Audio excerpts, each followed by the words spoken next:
आज हम क्लास 10 का हिस्ट्री का एक नया चैप्टर जो है स्टार्ट कर रहे हैं, the making of global world. तो ग्लोबल वर्ल्ड का मतलब ये है कि आज के समय दुनिया जो है टोटली इंटरकनेक्टेड है, चाहे वो सी रूट से हो, चाहे वो लैंड रूट से हो, चाहे वो एयर बेस से हो। तो पूरी की पूरी दुनिया टोटली कनेक्टेड है। ऑलमोस्ट 200 कंट्रीज है दुनिया में। आज तो सारी की सारी जो दुनिया है कंट्रीज है वो आपस में socially, culturally, politically, economically connected है अच्छे तरीके से, और यही ग्लोबल वर्ल्ड है आज का। तो पहले ग्लोबल वर्ल्ड के मेन फीचर्स देख लेते हैं। तो ग्लोबल वर्ल्ड का पहला फीचर जो आज का जो ग्लोबल वर्ल्ड है उसका ट्रेड है। तो ट्रेड मतलब कि आज जो विदाउट एनी बाउंड्री या रिस्ट्रिक्शंस आप कहीं भी जाकर के ट्रेड कर सकते हो, कहीं भी जाकर के व्यापार कर सकते हो। उसके बाद बात आती है एजुकेशन की। आप किसी भी कंट्री में या कोई भी हमारी कंट्री में कहीं भी हम एजुकेशन जो है वो ले सकते हैं। उसके बाद कल्चरल एक्सचेंजेस की बात आती है। हम कोई भी फेस्टिवल जो है वो सेलिब्रेट कर सकते हैं, हर फेस्टिवल का हमें पता है। उसके बाद रिलीजन फॉलो कर सकते हैं, तो हर रिलीजन का हमें पता है। उसके बाद फूड है, फूड भी हर तरीके का हर कंट्री में अवेलेबल होता है, चाहे वो थाई हो, चाहे वो चाइनीज हो, चाहे कॉन्टिनेंटल हो, चाहे इंडियन हो, चाहे कोई भी फूड हो, तो वो भी अवेलेबल है। उसके बाद क्लोथ्स भी, हर तरीके के क्लोथ से भी हम अच्छे तरीके से वाकिफ हैं, यानी कि हर चीज जो है अवेलेबल है, हर चीज के बारे में हमें पता है। यही इंटरकनेक्टेडनेस है वर्ल्ड की। उसके बाद कैपिटल की, मनी की बात करें तो मनी हम कहीं भी इन्वेस्ट कर सकते हैं, कहीं भी हम फैक्ट्री खोल सकते हैं, तो इसकी भी फ्रीडम है। किसी भी कंट्री में जो है हम इन्वेस्ट कर सकते हैं, कहीं भी शेयर मार्केट में जो है हम इन्वेस्ट कर सकते हैं, कोई भी हमारे शेयर मार्केट में इन्वेस्ट कर सकता है, यानी कि पूरी की पूरी दुनिया इकोनॉमिकली भी कनेक्टेड है। उसके बाद बात करते हैं माइग्रेशन की, यानी कि जो वर्कर है वो या जो पर्सन्स है वो काम के लिए कहीं भी जाकर के काम कर सकते हैं, कहीं भी किसी भी कंट्री में जाकर के काम कर सकते हैं, माइग्रेट कर सकते हैं, उस पर भी कोई बाउंडेशन या रिस्ट्रिक्शंस नहीं है। उसके बाद बात करते हैं ट्रैवलिंग की। तो कहीं भी हम यात्रा कर सकते हैं, वो ट्रैवलिंग चाहे मेडिकल पर्पज से हो, चाहे एजुकेशनल पर्पज से हो, चाहे वो टूरिज्म के पर्पज से हो, वो भी इस पर भी कोई बाउंडेशंस नहीं है। तो यहाँ भी कनेक्टेड है हर चीज। उसके बाद डिजीज है, इसके मामले में भी हम कनेक्टेड है। जैसा कि हम देख सकते हैं कोरोना वायरस को, जो चाइना से जो स्टार्ट हुआ और इटली पहुंचा, फिर यूएस पहुंचा, तो कनाडा पहुंचा, फिर ब्रिटेन पहुंचा, इंडिया, और आजकल ऑलमोस्ट सभी की सभी कंट्रीज जो है में ये पहुंच चुका है। तो ये भी एक फीचर है ग्लोबल वर्ल्ड का। वो बात अलग है कि ये नेगेटिव फीचर है।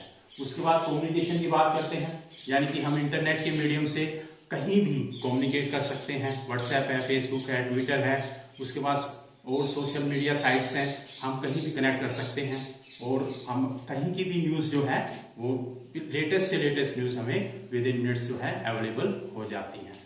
तो ये सारे के सारे फीचर जो आज के ग्लोबल वर्ल्ड के हैं। कुछ लोगों के अकॉर्डिंग ये जो ग्लोबल वर्ल्ड जो आज का है, इसकी स्टार्टिंग यानी कि इसके एवोल्यूशन की जो स्टार्ट हुई वो जस्ट 50 ईयर्स पहले हुई। ये जो कि कुछ मानते हैं, जो कि होती एक बड़ा मिसकंसेप्शन यानी कि अवधारणा है। स्पेसिफिकली ग्लोबल वर्ल्ड के एवोल्यूशन को 2 पार्ट्स में बांटा गया है, एक प्री मॉडर्न वर्ल्ड और एक जो है आज का वर्ल्ड। तो हम स्टार्ट करते हैं प्री मॉडर्न वर्ल्ड से।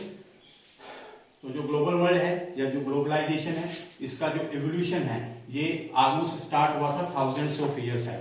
जैसे जिसका एक बहुत अच्छा एग्जांपल है इंडिया के कंटेक्स्ट में मैं देना चाहूंगा कि इंडिया का जो इंडस वैली सिविलाइजेशन था, जो ऑलमोस्ट 3000 ईयर्स पहले जो फ्लरिश हुआ था, उसमें एक साइट थी इंडस वैली सिविलाइजेशन की, गुजरात में लोथल। वहां पे हमारा एक डॉकयार्ड आज भी है, एक आर्कियोलॉजिकल साइट है और हिस्टोरिकल साइट है। वहां पे एक डॉकयार्ड है, और वहां से जो है वेस्ट एशिया के साथ सी रूट के थ्रू जो है वो ट्रेड किया जाता था, यानी कि उस समय भी हम जो है इंटरकनेक्टेड थे वेस्ट एशिया के साथ, यानी कि ग्लोबल वर्ल्ड का फिनोमिनन उस समय भी था, पर उतना ज्यादा इंटीग्रेटेड नहीं था जितना कि आज है। उसके बाद बात करते हैं ग्लोबलाइजेशन को समझने के लिए हमें काफी चीजों की हिस्ट्री को समझना पड़ेगा, स्पेसिफिकली ट्रेड की हिस्ट्री को समझना पड़ेगा, क्योंकि ट्रेड का ग्लोबलाइजेशन में या ग्लोबल वर्ल्ड के एवोल्यूशन में बहुत बड़ा रोल है ट्रेड का, व्यापार का। उसके बाद माइग्रेशन का भी बहुत बड़ा रोल है इसमें। उसके बाद मूवमेंट ऑफ कैपिटल, इसका भी बहुत बड़ा रोल जो है या भूमिका जो ग्लोबल वर्ल्ड के एवोल्यूशन में बहुत बड़ी भूमिका इनकी भी है। तो इनकी हिस्ट्री को भी जानना बहुत जरूरी है। उसके बाद देखते हैं फेजेस की बात करते हैं कि ह्यूमन सोसाइटीज, जो मानव सभ्यताएं हैं, मानव समाज जो के लोग जो हैं वो स्टडीली बहुत जल्दी से इन्होंने इंटरकनेक्ट किया एक देश से दूसरे देश को, और जो ये जो ग्लोबल वर्ल्ड का जो एवोल्यूशन है इसको स्टार्ट किया। तो इसको स्टार्ट करने में भी कंट्रीब्यूशन काफी चीजों का है, जैसे ट्रैवलर्स का है। तो ये जो यात्री एक देश से दूसरे देश जो गए, जैसे कि हमारे देश में मगस्थैनीज आए जो कि मौर्यन एम्पायर में जो आए थे चंद्रगुप्त मौर्य के समय में। उसके बाद प्रीस्ट आए, जैसे कि सेंट थॉमस आए 52 एडी में, वो क्रिश्चियन मिशनरी थे। उसके बाद ट्रेडर्स, रोमन ट्रेडर्स आते थे या हमारे ट्रेडर्स वहां पे जाते थे। तो इन सभी का रोल जो है कहीं ना कहीं ग्लोबल वर्ल्ड के फॉर्मेशन में जो है शुरू से ही रहा है। उसके बाद पिलग्रिम्स थे जो कि फाइयान थे, इत्सिंग थे, हुइसांग थे, ये सभी के सभी पिलग्रिम्स थे जो चाइना से यहाँ पे आए। हमारे इधर के जो पिलग्रिम्स थे वो दूसरी कंट्रीज में गए, तो इन्होंने भी जो है इंटरकनेक्टेडनेस या ग्लोबल वर्ल्ड के एवोल्यूशन में बहुत बड़ा जो है रोल प्ले किया। अब ये जो पिलग्रिम्स थे या ट्रेडर्स थे या प्रीस्ट थे या ट्रेवलर्स थे, ये कोई तो नॉलेज के लिए आता था, ट्रैवल करते थे, या फिर अपॉर्चुनिटी के लिए ट्रैवल करते थे, या फिर स्पिरिचुअल फुलफिलमेंट के लिए, जैसे कि हुइसांग और फाइयान आए, और या फिर परसिक्यूशन यानी कि डेथ से बचने के लिए अपने देश से बाहर करके दूसरे देश में जाते थे। तो ये अपने साथ गुड्स लेकर के जाते थे। जब भी कोई ट्रैवलर इधर एक जगह से एक कंट्री से दूसरी कंट्री जाता था तो अपने साथ गुड्स लेके जाता था, यानी कि अलग खाने की चीजें हों, चाहे पहनने की चीजें हों।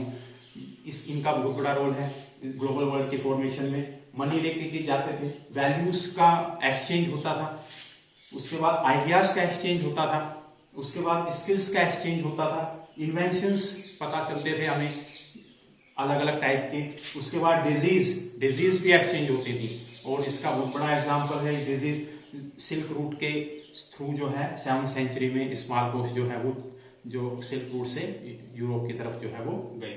उसके बाद जम्स भी एक्सचेंज होते थे।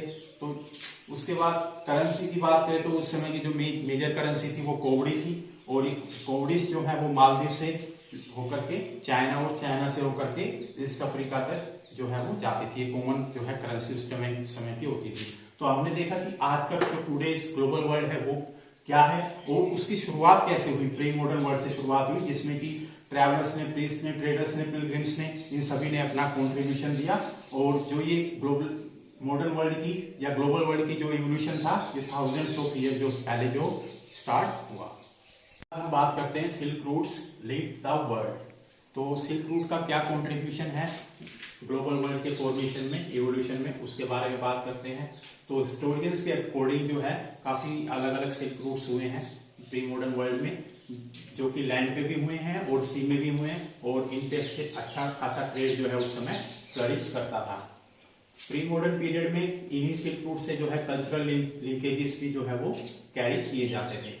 ऐसा ही एक मेजर सिल्क रूट जो था वो था चाइना और यूरोप को कनेक्ट करने वाला, और उसके अलावा जो दूसरा सिल्क रूट था वो था एशिया, नॉर्थन अफ्रीका और यूरोप को कनेक्ट करने वाला।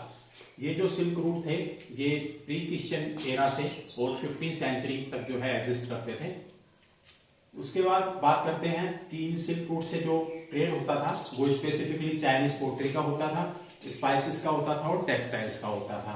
और चाइनीज पोट्री चाइना से ट्रेड की जाती थी वेस्टर्न कंट्रीज को, स्पाइसेस इंडिया से जाते थे, और टेक्सटाइल्स जो है वो इंडिया और साउथ ईस्ट एशिया से जाते थे। और इनके बदले में जो पेमेंट होती थी, जो वेस्टर्न कंट्रीज जो पेमेंट करती थी वो सिल्वर और गोल्ड में करती थी। इसके अलावा सिल्क रूट्स का कंट्रीब्यूशन रहा है अलग अलग डिफरेंट रिलीजन्स को स्प्रेड करने में ऑल ओवर द वर्ल्ड। जैसे कि बुद्धिज्म को स्प्रेड किया ऑल ओवर एशिया, मुस्लिम प्रीचर्स जो आए सूफिस्ट, उन्होंने भी पूरे वर्ल्ड में जो है सिल्क रूट की हेल्प ली अपने रिलीजन को स्प्रेड करने में, और क्रिश्चियन मिशनरीज जो थे इन्होंने भी सिल्क रूट की हेल्प ली अपने रिलीजन को स्प्रेड करने में।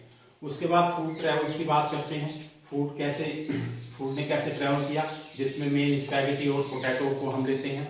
तो फूड भी जो है वो कल्चरल इंटरचेंज का एक बहुत बड़ा पार्ट है, जिसको एक जगह से दूसरी जगह पहुंचाने में ट्रैवलर्स का और ट्रेडर्स का बहुत बड़ा कंट्रीब्यूशन रहा है। जैसे कि बात करें नूडल्स की, तो नूडल्स जो है वो जब वेस्टर्न कंट्रीज की तरफ गई तो वहां पे उसको स्पैगेटी के नाम से जाने लगा। ऐसे ही अरब ट्रेडर्स जो थे ये जो है पास्ता लेकर के गए, कहाँ पे, सिसिली में, और सिसिली जो है आइलैंड है अभी इटली का है। फिर उसके बाद जो अमेरिका जब डिस्कवर हुआ 1492 में, कोलंबस ने जब उसको डिस्कवर किया, तो कुछ कॉमन फूड जो है वो पूरी दुनिया में जो है स्प्रेड हो गए, जैसे कि पोटैटो, ग्राउंडनट, सोया, मीट, चिली, स्वीट पोटैटो, ये सारे के सारे जो कॉमन फूड हैं ये पूरी दुनिया में पाए जाते हैं, और ये हमें अमेरिका से मिले। उसके बाद कुछ नई क्रॉप्स थी, जैसे कि पोटैटो की बात करते हैं। पोटैटो आयरलैंड में इतना ज्यादा फेमस हो गया कि हर गरीब उसको उगाने लगा। और जब मिड 1840s में जब पोटैटो फैमिन यानी कि पोटैटो ब्लाइट की जो बीमारी आई, जिसकी वजह से पोटैटो प्रोडक्शन बिल्कुल खत्म हो गया, तो लगभग थाउजेंड्स की फिगर्स में जो है वो गरीब आदमी इसमें मारे गए। उसके बाद बात करते हैं कॉन्क्वेस्ट, डिजीज एंड ट्रेड की। तो प्री मॉडर्न वर्ल्ड जो था, उस समय जो सी रूट जो डिस्कवर हुए, एशिया का और अमेरिका के जो सी रूट डिस्कवर हुए, उसके बाद 16वीं सेंचुरी में जो पूरी की पूरी दुनिया और भी ज्यादा इंटरकनेक्टेड हो गई। और इंडियन ओशियन, जहाँ पे ऑलरेडी बहुत बड़ी क्वांटिटी में जो ट्रेड जो है वो फ्लरिश कर रहा था, कैरी किया जा रहा था ट्रेड, ये सी रूट के डिस्कवर होने के बाद वहां पे जो ट्रेड है वो बहुत ज्यादा और भी ज्यादा एक्सपेंड हो गया था, क्योंकि अब यूरोपियंस भी इस ट्रेड में जो है अच्छे से पार्टिसिपेट कर रहे थे। उसके बाद अमेरिका की डिस्कवरी हुई, तो अमेरिका में जो है सिल्वर के काफी सारे रिजर्व्स का पता चला। और उसके बाद मैक्सिको और पेरू में जो है यूरोपियंस की तरफ से माइनिंग स्टार्ट कर दी गई। और एल डोरेडो, जो कि सिटी ऑफ गोल्ड के नाम से जाना जाता था, यहाँ पे भी डिस्कवरर्स आए और उन्होंने इस सिटी ऑफ गोल्ड को खोजने की अपनी पूरी तलाश कर दी। उसके बाद अमेरिका को कोलोनाइज करने की तैयारी शुरू हो गई, और इस तैयारी में स्पेन और पोर्टुगल ने इनिशिएट लिया। और इन्होंने अमेरिका पे जो कोलोनाइज किया वो किसी फायर आर्म्स या किसी एमुनिशन की मदद से नहीं, बल्कि डिजीज और जम्स की मदद से किया, क्योंकि जो यूरोपियंस थे वो स्मॉल पॉक्स के जम्स कैरी करते थे और उनको स्मॉल पॉक्स के अगेंस्ट में फुल इम्यूनिटी थी। और जब ये अमेरिकास में गए तो वहां के जो नेटिव अमेरिकन थे, वहां पे इन जम्स से, स्मॉल पॉक्स के जम्स से इन्फेक्टेड हो गए वो, और वो उनके पास स्मॉल पॉक्स के अगेंस्ट में कोई भी बिल्कुल भी इम्यूनिटी नहीं थी, जिससे कि हंड्रेड्स और थाउजेंड्स के फिगर्स में जो है वहां के नेटिव अमेरिकन जो है वो बहुत बुरी तरीके से मारे गए। उसके बाद बात करते हैं 18th सेंचुरी की। 18th सेंचुरी में जो है लगभग जो यूरोपियन कंट्रीज थी, वहां पे पॉपुलेशन बहुत ज्यादा बढ़ गई, सिटीज जो है ओवर क्राउडेड हो गए, और उसकी वजह से जो है पॉवर्टी आई, गरीबी आई, हंगर यानी कि भूखमरी आई, और रिलीजियस कॉन्फ्लिक्ट्स जो है वो होने लगे, जैसे कि कैथोलिक और प्रोटेस्टेंट्स के बीच में। तो लोग जो है, यूरोपियंस जो है, अपने कंट्रीज को छोड़ करके अमेरिका में बेटर अपॉर्चुनिटी की तलाश में जो है माइग्रेट करने लगे। उसके बाद बात करते हैं चाइना और इंडिया की। तो 18th सेंचुरी तक चाइना और इंडिया जो है वो रिचेस्ट कंट्री थी पूरी दुनिया में, और काफी सारा ट्रेड जो है कैरी किया जाता था इनके थ्रू। पर 15th सेंचुरी से चाइना ने अपने आप को ग्लोबल ट्रेड से जो है रिस्ट्रिक्ट कर लिया और आइसोलेट कर लिया, और उसके बाद से जो पिक्चर में आए वो आए यूरोप और अमेरिका, और ये 18th सेंचुरी से ऑलमोस्ट वर्ल्ड ट्रेड का जो है वो सेंटर बन गए या फोकस बन गए। आशा करता हूं कि आपको ये लेक्चर समझ में आया होगा, और अगर कोई प्रॉब्लम है तो प्लीज कमेंट बॉक्स में जरूर लिखिएगा। नेक्स्ट वीडियो जल्दी ही लेके आएंगे।